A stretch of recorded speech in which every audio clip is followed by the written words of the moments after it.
Welcome back to another holiday episode of the What We're Watching podcast. I'm Megan. And I'm Jenny, and today we're talking about The Holiday. Yay! I love this movie. I had never seen this movie. Wait, really? No, I know. I had never seen it. I love it, though. It is now immediately, like, I can't even speak. 20 minutes in, I was like, this is one of my favorite movies ever. Love it. That makes me so happy to hear. Okay, so you weren't, like, in on the hype, I guess. No, I completely missed it. I, like, knew that everybody loved this movie, but I had never seen it. I, like, knew the premise of it, too. I don't know why I never watched it, but now I'm so glad I have. Oh, this will be so fun to, like, get to hear it from your perspective, watching it for the first time. I know, I'm so excited. Again, like 20 minutes in probably, when it gets going, I was just like, I love this movie. I'm obsessed with this movie. I can't wait to talk about it because I've never gotten to talk about it before. So I'm excited. What is it? Do you think it's like the vibes? It just is like an old rom-com back when we were getting a lot of really good rom-coms. It just like made me happy. I don't know. I do have some advice for anybody who wants to watch or rewatch this year. Please do not watch it with a man. Don't watch it with a man. Don't. I told Robert, my boyfriend, I said, hey, do you want to watch a cute Christmas movie with me? Because I had just set up the Christmas tree and I was really excited. And I was like, and it has Jack Black in it and he loves Jack Black. So I thought, oh, it's perfect. I remembered it being like really cute. We watch it and he was making fun of it the entire time. Okay, this tracks because Brian sat down for the last probably 15 minutes, also loves Jack Black, and was like, oh my God, everybody's in this movie. Jack Black's in this movie. I love him. And then proceeded to talk through and yes, like make fun of and totally shit on it for the entire whole ending. And I was like, you're ruining my experience here, sir. Get out. Yeah. It kind of ruined it a little bit because I was like, I know it's a cheesy movie. It's supposed to be, you know? Mm-hmm. Yeah, don't watch it with a man. That's my advice. That's good advice. Okay, so the logline of this movie is dumped and depressed English Iris. That's such a tongue twister. English Iris. Oh my gosh. English Iris agrees to swap homes with similarly unlucky in love Californian Amanda for a much-needed break. Iris finds herself in a Hollywood mansion while Amanda navigates a picture-perfect English village. Soon enough, both lovelorn ladies bump into local lads perfect for a romantic pick-me-up. Local lads, yes. They are lads. Yes, they are. I love Jude Law. Really? I don't know anything about him as a person, so maybe you're about to just completely stomp on that for me, but I just like him. I think he's so cute. Like, if I had to pick a celebrity crush right now, the day after watching The Holiday, I would say him for sure. Oh, that's really sweet. Yeah. Yeah, he's great in this movie. His character is just very lovable. Mm-hmm. Although I think in this movie, Jack Black is my favorite. Really? Yeah, I wanted more Jack Black. Actually, that was Robert's main criticism. He was like, where is Jack Black? I was promised him. And he doesn't really show up until the end of the movie. Like, he's in it throughout, but just really tiny moments. That's true. That was one of the biggest things I noticed actually watching, because I went into it with the expectation that both new relationships were going to be like on equal footing, you know? Like, I thought we were going to be becoming obsessed with the Jude Law, Cameron Diaz, as we're becoming obsessed with the Kate Winslet, Jack Black, but like you said, that relationship doesn't even start to develop until almost the end of the movie. So like they're not in the same place at the same time. Yeah, I really felt like they spent almost too much time with Cameron Diaz and Jude Law. I was like, Kate Winslet's story is a little more interesting. I don't know. Yeah, I found myself wanting more from the other half. And we got it just in different ways, I think. Like, and we'll get into this, but we see it more in her relationship with her neighbor and her kind of like finding herself, what I think was the point, like finding herself without a man before she got back into a relationship. Whereas like Cameron Diaz's like, quote, character flaw was like pushing people away. And so it kind of makes sense that the like antithesis of what they both had been doing just were different because they were different people. And so then that relationship kind of came in at different times. But it was not what I was expecting. When you put it that way, it actually makes me appreciate how they did it more. I like that. Good. Me too.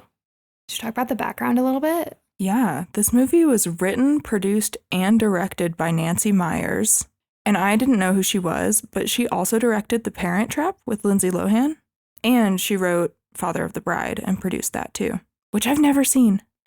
We have to do that. Okay. We will do Okay. it next year. I love Father of the Bride. It is one of my favorite movies. And I actually watched it with Brian and it went better than this one. So, Okay. yeah.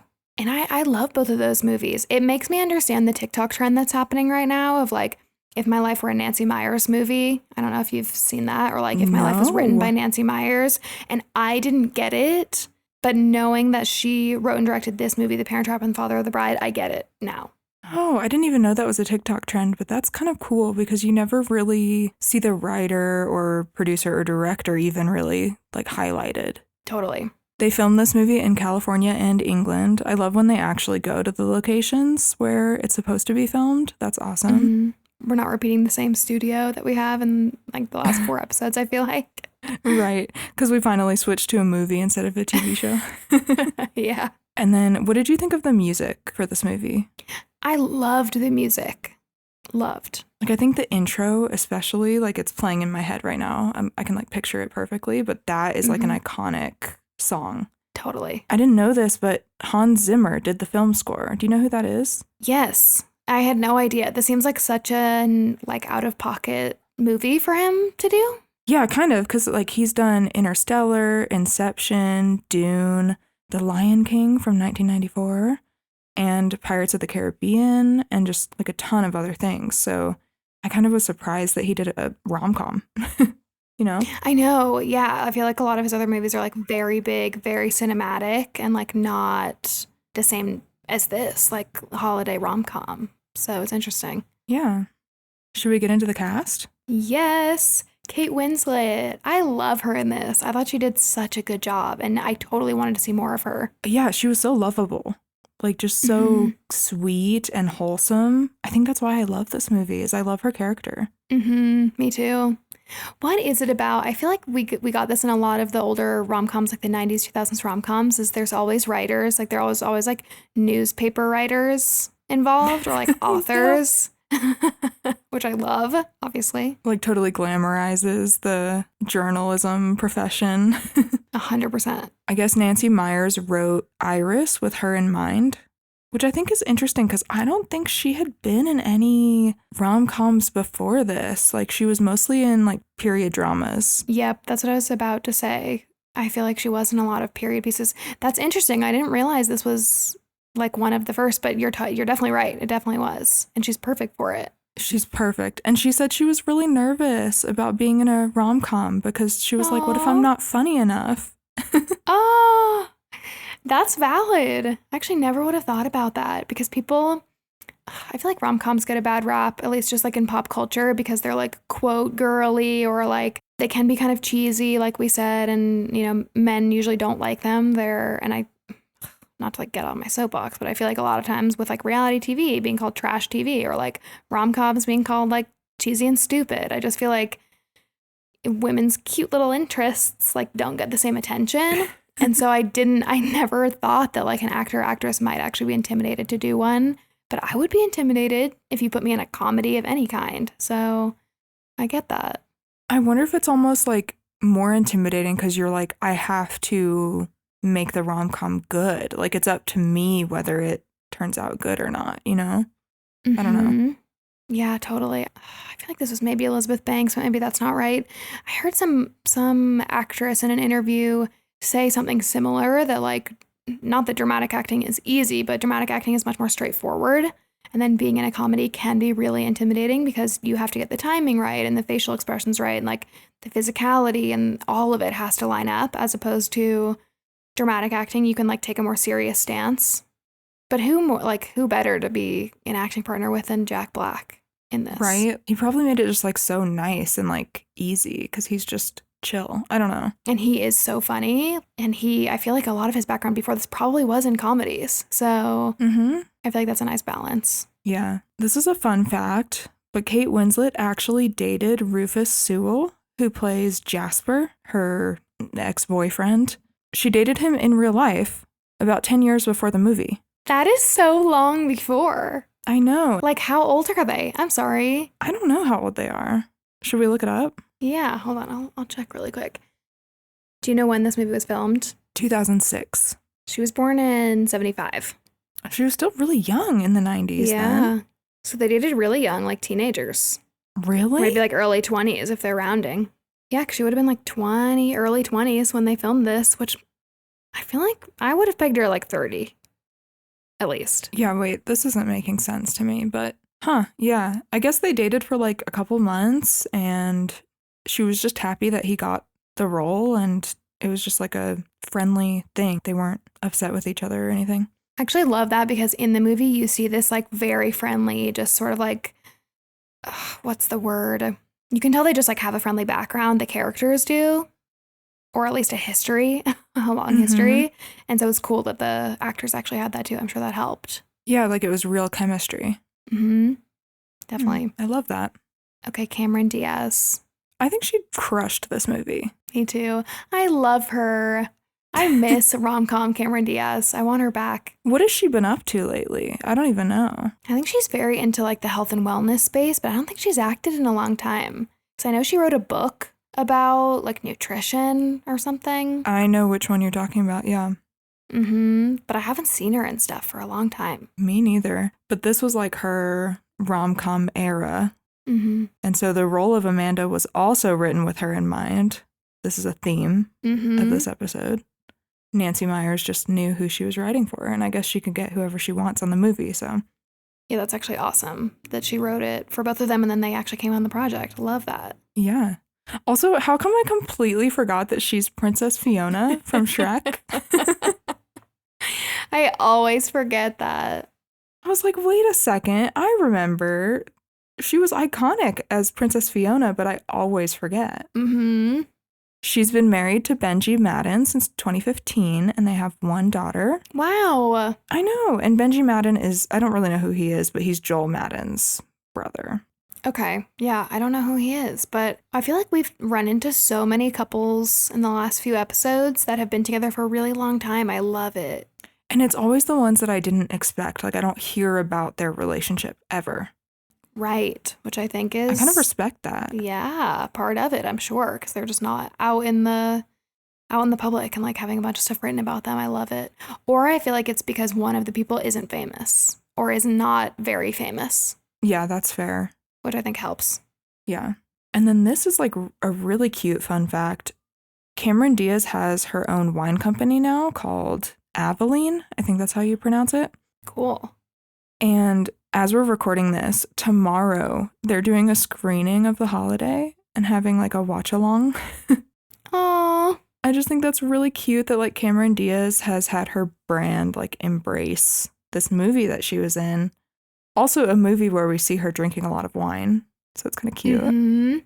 That is very cute. And then there's like a little watch along guide on their website for watching The Holiday and like what wines to pair it with. It's really cute. Oh, I love that. That's so cool.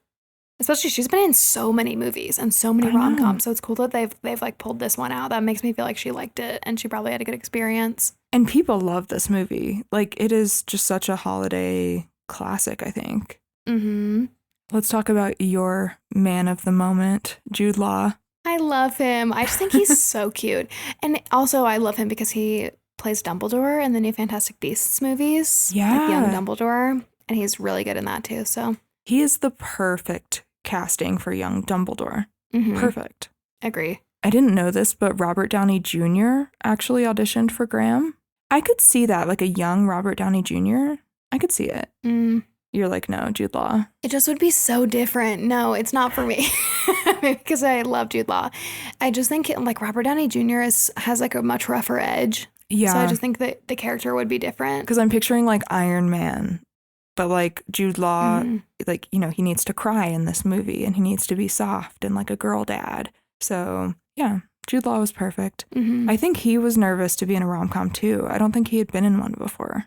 No, I don't think he had. He had done a lot of dramatic stuff. And I read that they like had to encourage him to smile more throughout and like bring a little bit more levity to the role because of like him being a dad and all of that. So I think, yeah, this was, I think, his first rom-com. So he was like primed for the drama of it. Like he was going to be like the really serious dad. Yeah. I feel like I read also that Nancy Meyers was maybe hesitant to cast him because of that, because he had only done like really dramatic stuff. And obviously the rest of the cast I guess Cameron Diaz had done a bunch of rom-coms. Jack Black obviously is very funny. So, yeah, I think she was worried about him being a little too serious. Well, he crushed it. He did good with whatever notes he was given.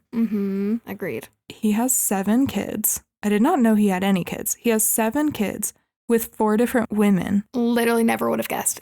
That's so many children.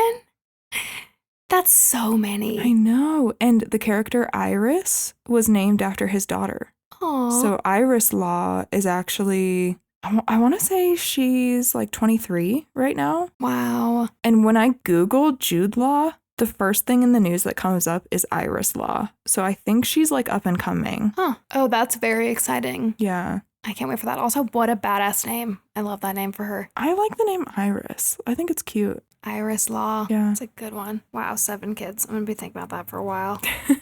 That sounds messy. And then we have Jack Black. Sweet Jack Black.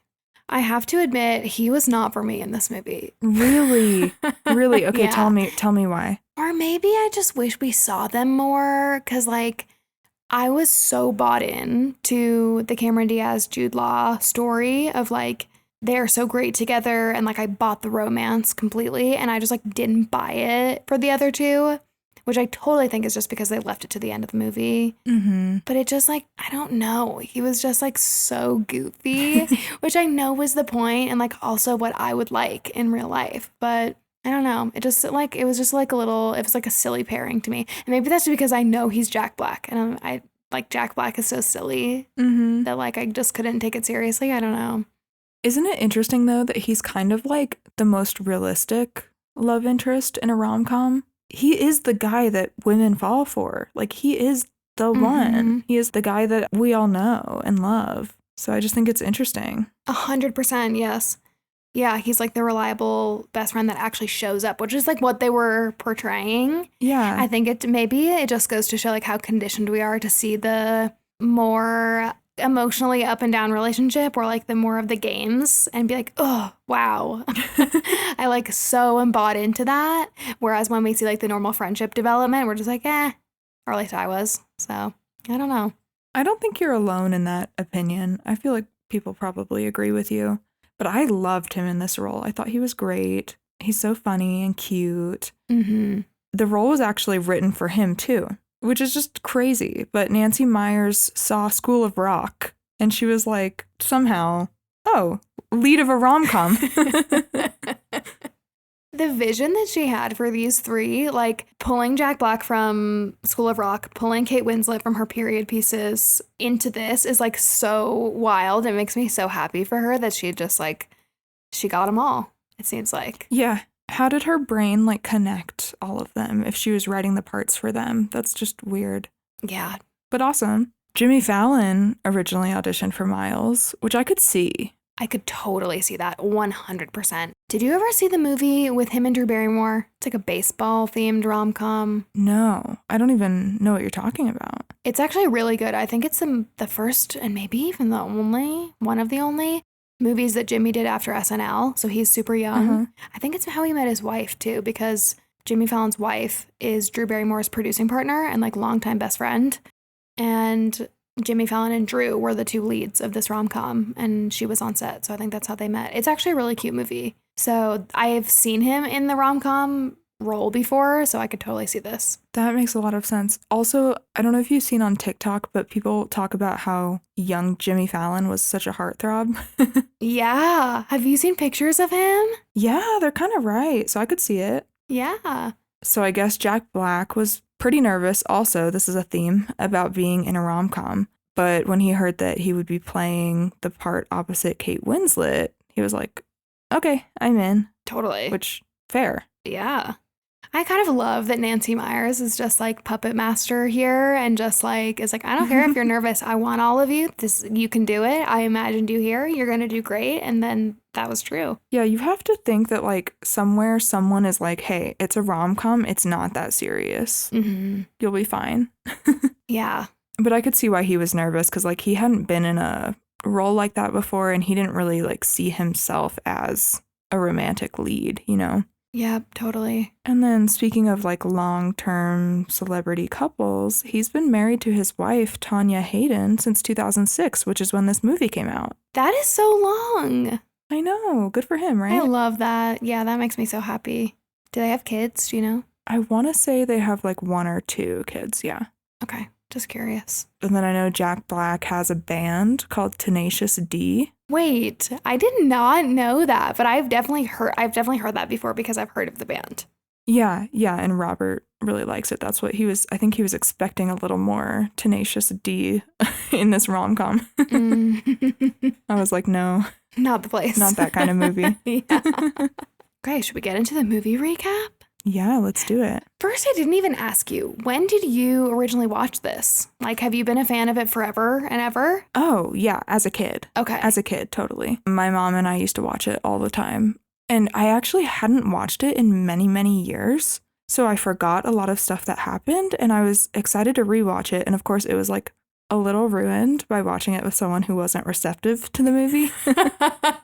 Although I think it would be like so fun to get his perspective on the movie because he just had so many hilarious things to say about it. But I would be curious what my untainted opinion would have been watching it back after years of not seeing it, because it's a really nostalgic movie for me. Yeah, that would give it a totally different feel. I am going to watch this every year, so we can watch it together next year and you can have a fresh take. Yeah, we'll do a watch party with Cameron Diaz's wine company. Yeah, we'll watch along with them. So we open on Iris's voiceover about love. This is Kate Winslet. And we see like a montage of some of like the other characters in the movie, like Miles, who's Jack Black and his girlfriend. We see Amanda, who's Cameron Diaz and her boyfriend. And Iris is talking about unrequited love and how she's been in love with her coworker Jasper for 3 years and he cheated on her. Question. Mm-hmm. Immediate question. I was trying the whole first like third of this movie to figure out Iris and Jasper's exact relationship dynamic. Do we know, like, did they date for years and he cheated? Because, like, the vibe that all of their coworkers, or at least her friends, were giving off were like, you've been in love with him. Not necessarily that they were together.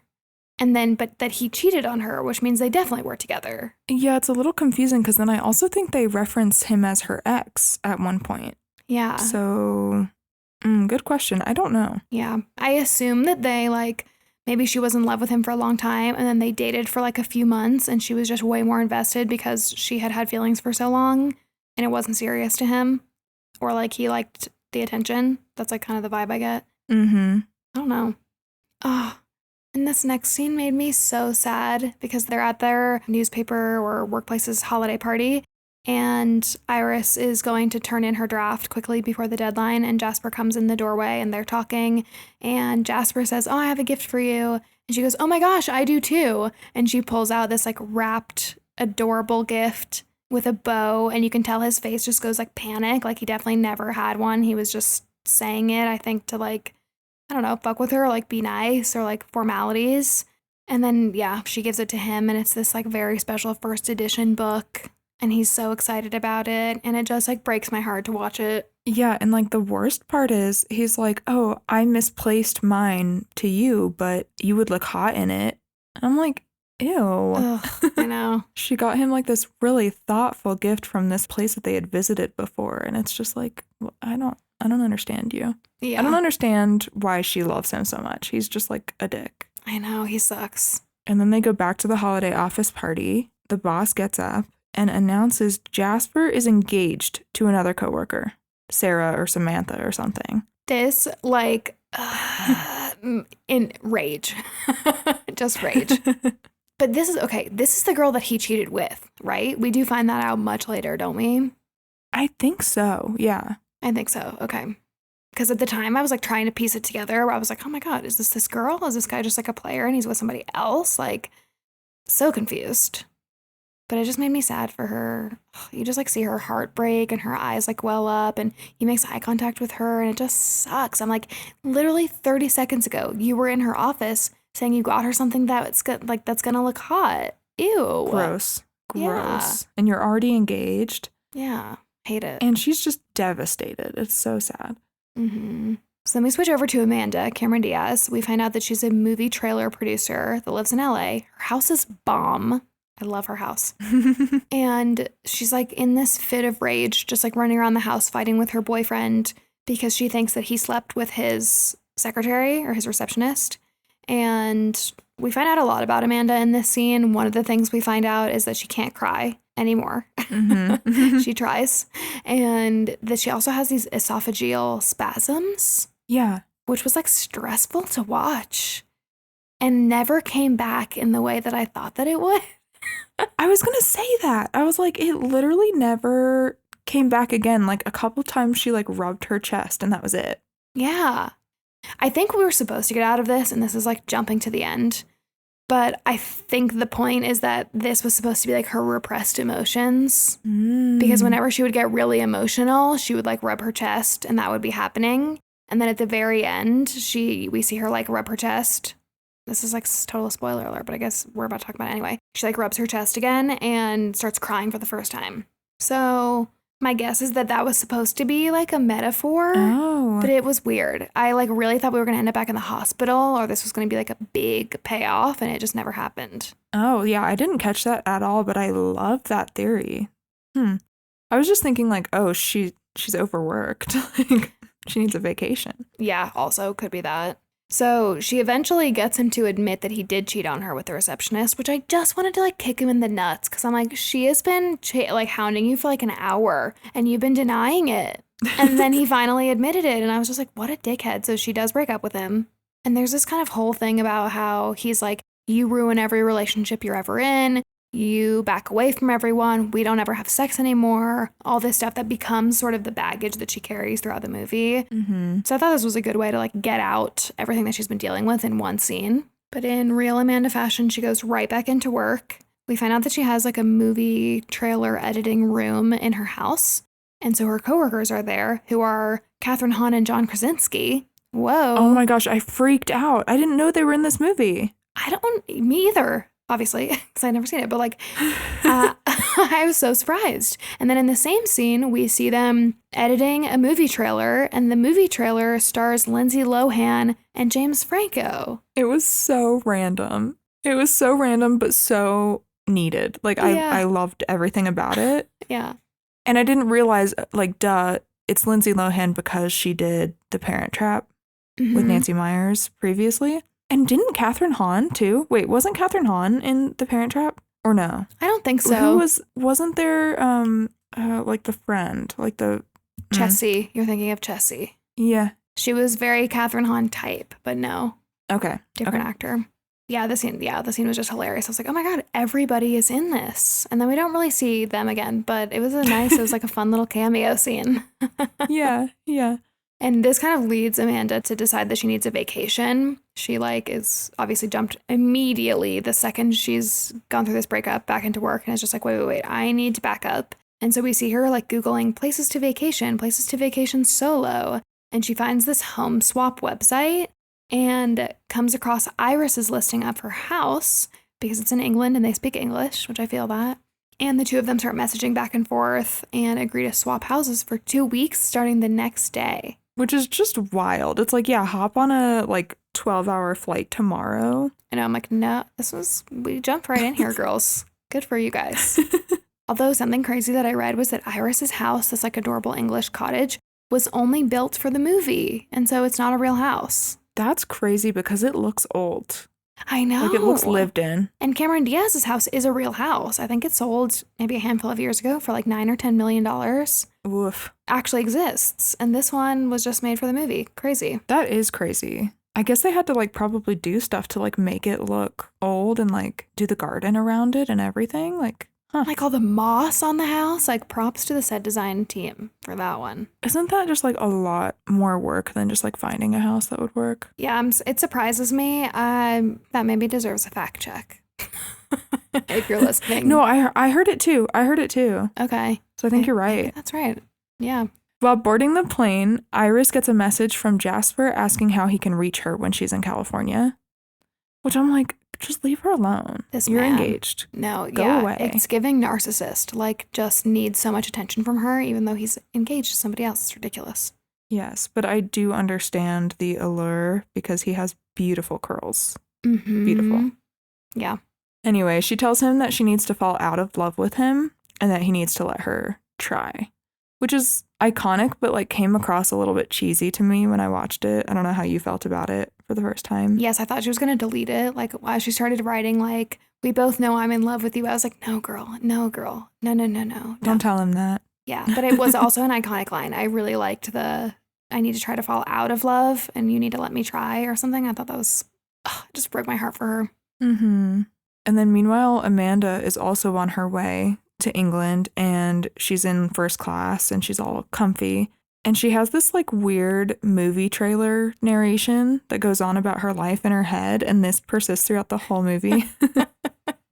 This is the weirdest part of the whole movie to me, by far. It doesn't quite fit, even though like I know she's a movie trailer girl. Mm-hmm. I don't get the narration. I don't think we needed it, but. No. Or like I could have maybe used it in her voice, like her own voice, like telling her like, you know, the thoughts that keep you up, because that was definitely the point, 'cause she's trying to fall asleep on the plane. Mm-hmm. It was giving Jane the Virgin. Have you ever seen that show? Oh, yeah, I have. Mm-hmm. Okay. How the narrator just like comes in strong in the middle of scenes. It was giving that. It was a lot. So Amanda, we see her adjusting and obviously having a hard time going from her like extremely nice house in LA to Iris's English village. She has to walk and drag her luggage through the snow down a very long, windy road to get to the cabin in the first place. And she's wearing heels. And then even just walking around the cabin, you see her like bump her head into things and just like not be accustomed to the cottage like lifestyle. And she tries to drive on the wrong side of the road and is very stressed out. Terrifying. Terrifying. I can't imagine. After her harrowing experience driving on the left side of the road, she gets wine from the store and she starts drinking wine in bed. And I don't know why, but that is like such an iconic moment. Like I see that picture everywhere all the time. Mm-hmm. In her cute little outfit. Cashmere sweaters. Yeah. Yeah. So cute. And then she's drinking and scream singing to Mr. Brightside, which is very 2006. Yeah.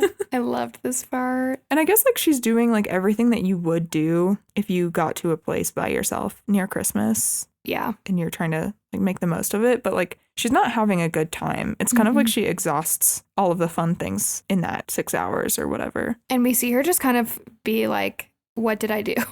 Like, should I have even come? This is not really what I imagined. I'm having way less fun than I thought. You know, the whole thing.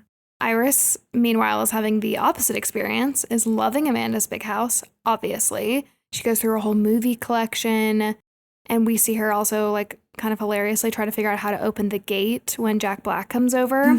We find out Jack Black worked, aka Miles, I should say, worked with Cameron Diaz's ex. And he came by to pick up some of his things.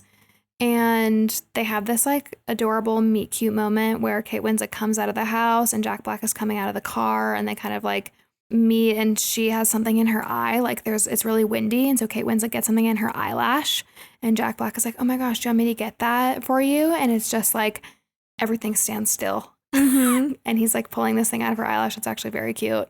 Kate Winslet says that Cameron Diaz needs to just like, okay, him picking up all this stuff and asked if he could come back tomorrow. And he said, yes, of course. Yes. And I never like noticed this part before, but he says that the wind is the Santa Ana winds. And he's like, legend has it when the Santa Anas blow, anything can happen. And as someone who spent a lot of her life in Southern California, I am very familiar with Santa Ana winds, but I've never heard this before. I don't know if this is like well known or like maybe every Californian knows this, but I did not. Huh. I like it though. It's cute. It's super cute. Anything can happen. And she's kind of like, yeah, anything can happen. Yeah, she's feeling very hopeful. Mm-hmm. So we go back to Amanda, and this is when everything gets very interesting, obviously. So she makes the decision that she's going to go home the next day. She's having a bad time. She made a mistake. She's going to go home. However, Iris's brother, Graham, comes knocking at the door, drunk, thinking it's his sister's house that he's coming over to, which it is, but his sister isn't home. And he tells Cameron Diaz that he normally spends the night at his sister's place if he goes out and drinks, so he asks to do the same and just kind of like apologizes because he didn't know that it would be her. In this moment, I thought this was Jasper. Because I was like, oh my God, I didn't think the guy before was Jude Law, but maybe he is. And I think they have the same eye color and they both have the curly hair and they're like a similar Yeah. height. And so for this entire scene, for a couple of scenes, I was like, there's no way. Because this movie has to have a happy ending. And like Cameron Diaz would not be with the dickhead. So this has to be a different person. And it must not have been Jude Law before. They look so much alike to me. So this was just like I was trying to do the mental gymnastics while the scene was happening. That would be so confusing. Yeah. Anyway, probably just me. I was just like, why are you letting this strange man stay in the house with you? Mm-hmm. Like, you don't know anybody. He could murder you. No one would know because they don't even know you're here. You know what I mean? Totally. Yeah. Stranger danger. But he's hot, very so cute. she's like, yeah. okay. Yeah. But this is cute. They end up like talking for a while and they drink together. I think she asks if he wants water and he says like, do you want whiskey or something? And she agrees. And they just like sit and drink and talk. And then they unexpectedly kiss. Yes, I remember this. I think like, is this the scene where they kiss and then she says, do you want to try that again? Mm-hmm. Yeah, I thought that was cute. Yeah, and then because she doesn't expect to see this man ever again, she's already decided that she's like leaving the next morning. Uh-huh. She suggests that they have sex because she's like, why not? And I think she has this chip on her shoulder from her ex-boyfriend and him being like, we don't have sex anymore. And he slept with his receptionist, presumably partially because of that. Mm-hmm. And so I think she's like, I need to like conquer this mountain of like, I haven't had sex in a long time and I need to know that I'm okay at this and that like I'm going to be okay. Yeah, because he said she was bad at it or something. Like he was rude. Yeah, rude. Her ex, not Jude Law. He's perfect in this. And then the next morning, they're in the kitchen, and it's just cute. And Graham, Jude Law's character, gets a phone call from someone named Sophie. And he says, oh, I'll call her back. I'm so curious what you thought about this whole thing and, like, what you thought of his character. Rewatching it, I kind of forgot everything, and I was kind of like, ugh, he's, like, very two-timey. And he just, like, tells her that things in his life are complicated, and she's better off without him, which I was like, this is, like, really dramatic right now. I don't know. Mm-hmm. I don't know why. He's like, I tend to hurt women by being myself. Drama king. I don't know. I didn't like it. What did you think? Okay. At this point, I was still trying to figure out if this was Jasper. And so then the fact that another woman was calling him, who I thought had the same name as the person Jasper got engaged to. I was like, oh my God. Because it was like Sarah or Samantha or It something. was something it was with an S. Yes. And so I was like, oh, they're setting it up to make us think that Jude Law is with somebody else. So I was like, maybe it is the same guy. So that's where my head was. Oh my gosh. My head never, ever once went to where the story was actually going, which was fun because then it was a nice surprise later. Yeah, I love that. And then this was cute. He mentions to her that he's going to a pub to have dinner with friends that night. And then if her flight is canceled or if she decides not to go, that she should meet him and his friends there later. And I just thought that was really sweet. I liked that. You could tell that he was like really into her and like wanted things to continue even though he knew that she was leaving. Mm-hmm. I like the open invitation. It's cute. Yeah. Amanda gets all the way to the airport and she gets another movie trailer narration about her falling in love. And that is a realization for her. Mm-hmm. And we'll find out why in a second. So then with Iris in LA, she gets a call from Jasper who says that he needs her help on his book. And she agrees and says that he can send her his pages. Ugh. And I just was like, again, it just makes me sad for her. Because I'm like, she explicitly said, don't reach out to me. And then he calls her and is like, I need your help. He says something that's like, only you can help me with this or something to like make her feel important and like she has to do it. Ugh, just the ick. Which is just like so not true. Yeah, it's just manipulative. You just need someone to like help you write something. It could be anybody at your work. And she's on vacation, and she explicitly said, you know what it is? He just doesn't want her to fall out of love with him. Mm-hmm. Yeah, That's I think what he it just is. likes the attention. I think he likes having somebody that's like obsessed with him. Mm-hmm. Just gross. So then we cut back to Graham, who arrives at the pub and sees Amanda. She has not taken her flight. This was very cute. I loved this. Yeah, he like shows up to his friends and then a bunch of people move out of the way, of course. And then you just see little Amanda over there at a table by herself. She like picks up her glass. It was so cute. Mm-hmm. And then back in LA, Iris meets Arthur. Oh my gosh. Her new neighbor. He's so cute. Who I love this storyline. I'm like sad that we don't get more Jack Black until later, but like to lose that for the storyline is okay for me. And so I think she meets him in the middle of the road. I think she's driving and she sees Arthur and can tell he's confused and says, oh, I think I know where you live. I'm happy to take you home, and brings him back, helps him get in with the key and everything. She's just being like a kind person. And when she's in his house, she sees an Oscar in his office and just like stacks of books, stacks of scripts. And she finds out that he's an Oscar-winning screenwriter and then invites him to go to dinner with her because she doesn't know anybody. And this is like her first friend really that she's made other than like the quick interaction with Jack Black. Mm-hmm. I love this whole storyline. Like, if the whole movie was just this, I'd be okay with it. Me too. I would love it. Yeah. And over dinner, Iris tells Arthur about her troubles with Jasper. And this is like the cutest thing ever. He gives her a long list of movies that have strong female characters in it so that she can become the leading lady of her own life. Yeah. Yeah, he tells her that she's a leading lady, but she's acting like the best friend. Which, like, I feel like that has kind of made its way on the internet lately. Like, well, this is like old news now, but being the main character in your life. Totally, yes. It's the exact same sentiment, just much earlier. Mm-hmm. Okay, so then the next morning, we see Graham in Amanda's kitchen, and Amanda, like, stumbles down the stairs and asks if they had sex because you just, like, get the vibe that she is super hungover and that she was super drunk the night before and doesn't totally remember everything that happened. And he assures her that they didn't, because he doesn't sleep with unconscious people, which I feel like the bar is just like in hell for him to like have to say that. And then she's obviously just like embarrassed and just like having a hard time, obviously, with the whole thing. And then he gets a phone call from somebody named Olivia and takes it.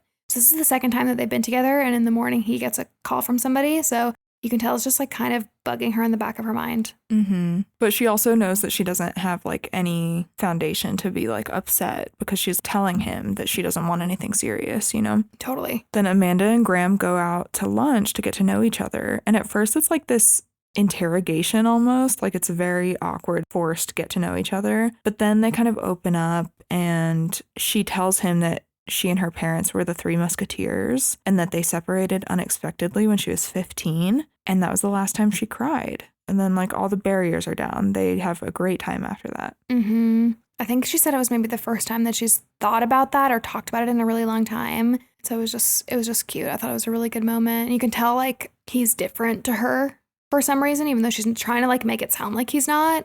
And she like very much still not has her walls up, but she keeps saying like, it's going to be too complicated. It's going to be too complicated. I don't want anything serious, because she's leaving in 9 days. Mm-hmm. So then back in California, Miles, Jack Black, shows up again while Iris is having a Hanukkah party with Arthur and his friends, which I thought was so funny and not what I was expecting to come out of her mouth at all. She was like, come on in, I'm having a Hanukkah party. Yeah, so sweet. Yeah.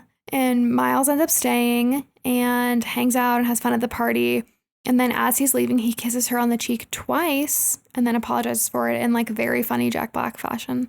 Yeah, and like you can tell he's not like, he has a girlfriend. He's not like trying to be weird with her, but it's that, you know, nice peck on the cheek, but then like he just awkwardly does it twice. Yeah. And I think we've all been in a situation like that where we're like, oh God, I just made this awkward, sorry. Yeah.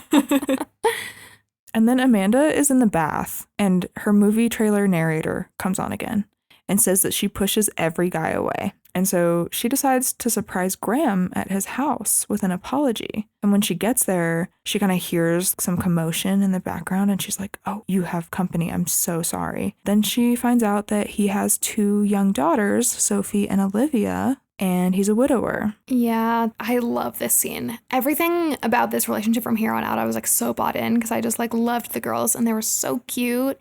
And like, I just also thought it was funny because she's like coming in and taking her coat off and she's like, quick, tell me if you have a wife.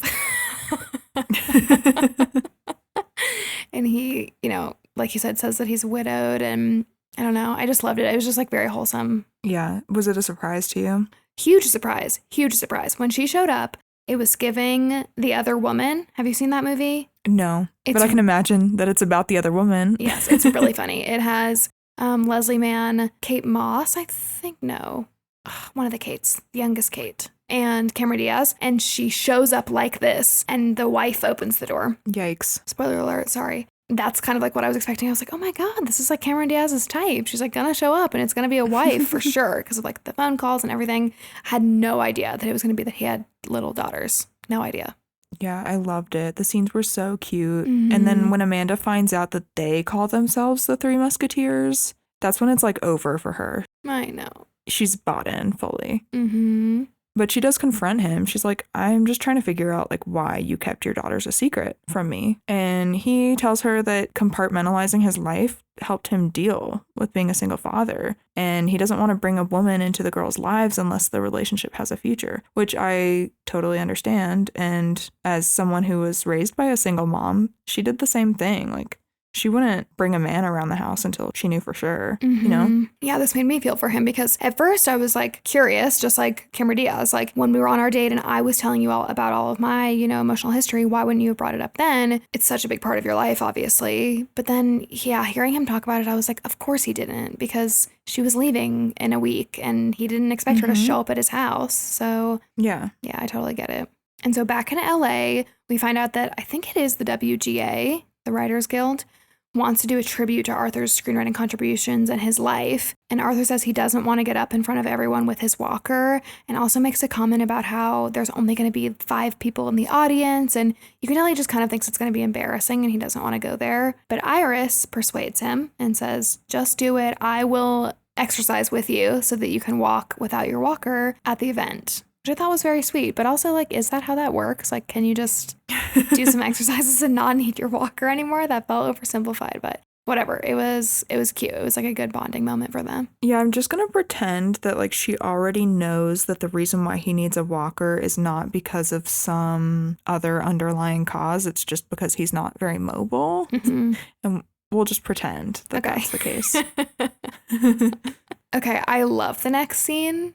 This is like the phone call attack scene where Graham calls Iris, or maybe Iris calls Graham, I don't know, but they're siblings, which I was not sure that they were siblings until this moment. Oh, yes, because you thought this was Jasper. Yes. Well, I was over the Jasper thing. I like knew that was not true. So I was like, okay, this is a new person. But I don't know if they said it earlier. I think they probably did, and I missed it, that they were siblings. But I was like, how is this going to end where this is happy for everybody? This must be her brother, because then, you know, everybody will be connected. And so, yeah, so we see Graham and Iris catching up on the phone. And then Amanda also calls Iris, and Iris clicks over to Amanda, and they're like catching up, but both Graham and Amanda are asking Iris about the other person. They're like, how is he? What is he doing? Or like, how does she sound? Does she sound okay? And so it clicks with Iris. And she goes to scream at her brother and say, I can't believe you had sex with this woman, with the woman staying in my house, whatever. She's like screaming. And it's actually Amanda, Cameron Diaz, on the phone because she didn't click over appropriately. And that happens twice, which I thought was so funny. It was so cute. I think this trope is in like a lot of 2000s movies. Like I think we've definitely talked about, in Mean Girls. Yeah, we talked about this. And I love how they did it in this movie. It's so cute and funny. Yeah, I was dying laughing. And then Miles calls to ask if Iris wants company on Christmas Eve because his girlfriend is out of town filming a movie. So she says, okay. And they go to this video store looking for one of the movies on Arthur's list. And Miles knows and sings all of the movie scores, which is like, only Jack Black could do this, you know? Yeah, 100%. It's so cute. Also, I love Blockbuster. I miss it so much. I don't know if that was like a big thing for you. Yes, we used to go like every Friday. There was one right down the street from our house, and we would get to pick out a movie for the weekend, and it was like this big thing, and I miss it. I mean, I don't, because I love getting to like stream whatever I want, but like the ritual of that, it just like felt so much more special. Yeah, and there's like no magic anymore in like going to rent a movie. I think you can still like go to Redbox or whatever and get a movie, but when you have everything, it's like, why would I do that? Right. But like, it's almost like there's too many choices now. Like, I don't want to watch a movie with people because I don't want to have to pick something. You know what I mean? I know. Oh yeah. Even Brian and I will spend like an hour just scrolling, trying to find something that we both agree on, and it's just like exhausting. And you're like, cool, we could have been finished with the movie by now. I know. So there's this cameo in this scene where Dustin Hoffman is there. Jack Black is like singing something from a movie that Dustin Hoffman was in. And then Dustin Hoffman is like, can't catch a break anywhere or something like that. And that's it. That's all there is. But apparently this wasn't even planned. He was just at lunch or something near the Blockbuster that they were filming at. He came over to see what they were doing because he saw that they were filming something.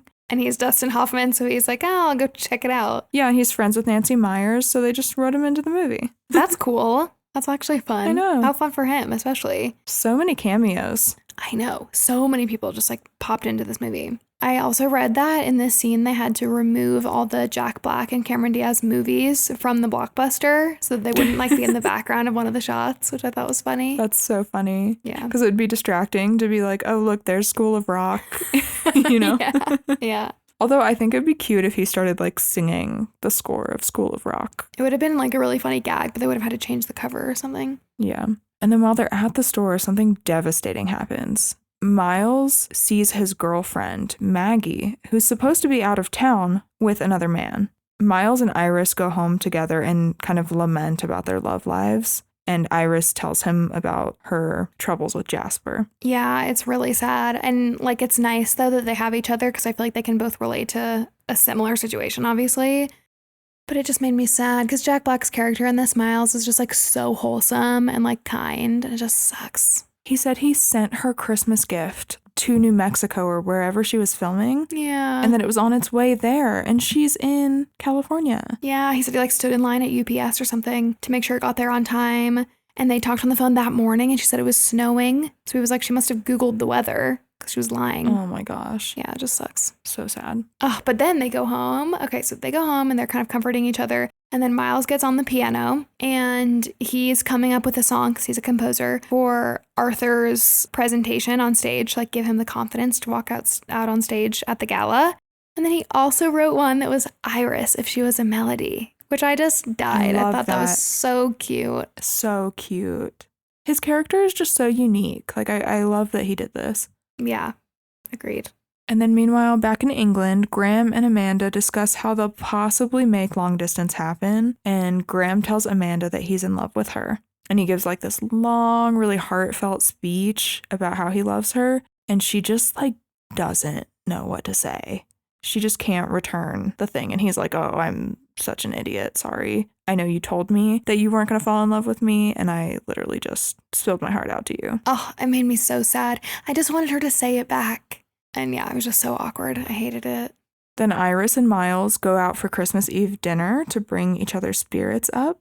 And while they're at dinner, Miles's ex Maggie calls and says that she misses him. So he goes to her, which I hate. Like, it's so sad, but you can tell like he wants to be sweet and like finish the dinner with Iris, but he's obviously distracted. And she's like, you can go, it's okay, you know, but she's kind of heartbroken too that he's leaving. I know, yeah, it's sad. And actually, now that we're talking about this, I feel like this is like allowing her to see her and Jasper from the outside for the first time because she's like watching Miles get treated so poorly and then run right back to her to like what she thinks is to like go fix things. But yeah, it just made me sad. She just gives him an out and he goes, and then he says that he's going to try to make it later to Arthur's presentation event.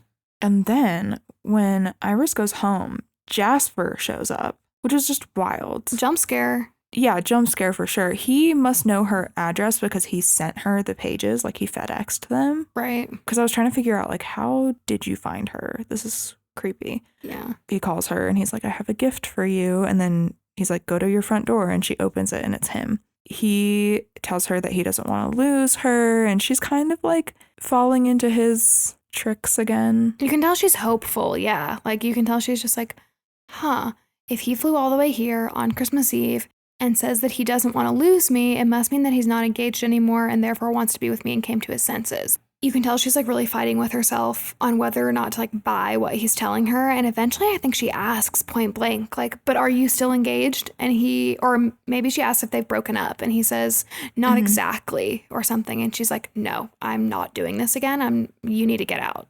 Iconic. It's iconic. And she is like channeling all of the women from the movies that Arthur has had her watch. And she tells him off and she kicks him out. It's great. It's great. It's like the best moment where you're just like, yes. And meanwhile, we see Maggie begging Miles to take her back. And I never noticed this, but the good people of TikTok have been posting about it a lot lately. You can see him, like, he kind of is just like staring off into the distance while she's talking to him. And his fingers on the couch are playing a melody. It's like he's playing music to like cope with what's happening. Oh, I didn't notice that at all. But that's such a good, like, small, like, little character touch. I bet Jack Black just did that. I love that. I hope so. So then we get to Arthur's gala, which I love this scene. So Kate Winslet, like, holds his arm and helps him walk without the walker.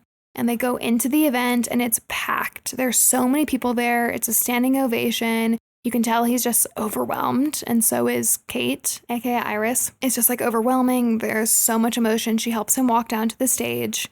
And then he walks up the stairs by himself and gives his little speech. And Jack Black runs in and stands next to Iris. And they have this sort of like sweet little side conversation. And I think it's here that he tells her that everything with Maggie is over. Yeah, and he's like, if I come to England on New Year's Eve, will you go out with me? Which is so cute. And she agrees and kisses him. Yeah. I just loved it. Also, in this scene, am I correct in thinking that Miles had to be there physically to play the melody for Arthur? Probably. I didn't even think about that. I don't know why he didn't just put it on a CD, but for some reason I was thinking, oh, he didn't show up. And then the music plays, and then Kate Winslet's character is like, oh, he showed up. And then he comes running out right after the melody. I don't know. Yeah, no, I think that's right. I did not put that together. I assumed that he was like running in a couple minutes late, but I think you're probably right. I think he was probably there.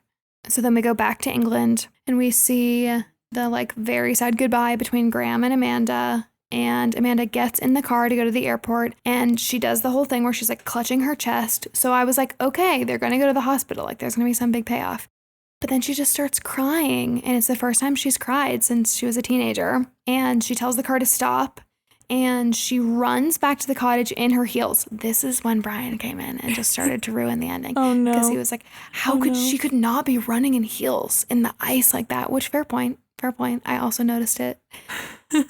That's what makes it so iconic, though. That's what makes it so cool. And it's such a long scene. There's that part where she stops running and she like catches her breath and then she goes again. And it's just so funny. I know. Apparently it took them a week to film this part, and they had Cameron Diaz running through 10 different fields in high heels. They only used like a couple takes from all of that, but she said that she was running like 7 miles a day to get these shots. That is so long. In heels. She said she was like so fit. Yeah, I'm sure. I would have been eating shit. I cannot imagine, especially in the snow. No. I struggle in my sneakers walking around Denver when it's snowy. Oh, I have to have my snow boots. Yeah. Ugh. I read that when they got there to film, actually there was no snow on the ground in the town. And so they were getting ready to bring in like the snow machines that they use in a lot of movies. And then I think it was like the day before they started filming, it snowed a bunch. And so there was actual real snow for the whole time they were filming. That's so magical. Yeah. I love that. It's just so cozy. Like everything about this movie is cozy. I love it. So cozy. So she runs all the way back to the cottage and she finds Graham there crying. So he was just as upset as her, and they embrace, and then they make plans to spend New Year's Eve together with his daughters, and she says she'll stay at least until then. And then we end on like the best scene of the whole movie. It's New Year's Eve. Iris, Amanda, Miles, Graham, and the 2 daughters, Sophie and Olivia, are all celebrating together. And it's so cute. I love it. It's so cute. I actually found out this was the first scene they filmed, which is interesting. Oh, wow. I know. Because they already seem like they have all of the, chemistry built up. Totally. So that's just like kind of a crazy fun fact. But I loved the scene. I loved seeing everybody together. I loved that it was just like so hopeful. I will say I do wish that we got a like fast forward. Like I want to know that everybody ended up together. Like specifically Cameron Diaz and Jude Law. Like did she move there? I want to know. Yeah, what do you think? I think that Jack Black moved to England, but I don't know if Cameron Diaz would move to England too. I don't know either, because she's such a like career person. But, like, he has the daughters, so, like, he can't really move. Yeah, you're not going to uproot them. Right. Yeah, it just made me sad, because I kept, like, wanting the verbal commitment from her. I'm like, say that you're going to move. When she was, like, running back, I was like, this is it. And then she's like, I can stay till New Year's. I'm like, that is, like, 5 days, okay? I was expecting her to be like, I'll never leave. Yeah, we keep, like, moving it just, like, a little bit. I know, like, I know. She's going to be there until March. Yeah. Ugh. But I loved this movie. It was such a good watch. It made me feel so festive. I'm going to watch it every year. I might watch it again this year. I think we should do like a girls' movie night with it. I think that would be so fun. Yes, I would love that. I need a redo without Robert. Yeah, you deserve that. without the critics. We often refer to the men as our critics. Not our critics, but our as an ownership of the critics. Yeah, they are the critics, and we go to them when we want their ruthless, brutal opinions on something. Yes, correct. Specifically movies. Specifically movies that are geared towards women. Although both of them, did Brian see Barbie? Yes, loved it. And Brian actually likes most rom-coms. We will watch most of them, and he actually really highly enjoys them. But like, if I'm looking for a critical take or like what a movie could have done better, regardless of genre, he has one. Oh yeah. And Robert and Brian both loved No Hard Feelings. They loved the Barbie movie. Like, it's just the cheesy rom-com. I get it. The 2000s rom-com is like a nostalgic thing that's always going to mean something different to us, I think. Totally. Yeah. Well, I hope you enjoyed listening to this episode. Yeah, thank you for listening. Got me in the spirit. Me too. I hope you guys are enjoying this kind of holiday movie series. We have more coming. Yes, I'm so excited for next week's. Stay tuned. And we'll see you then. Bye. Bye.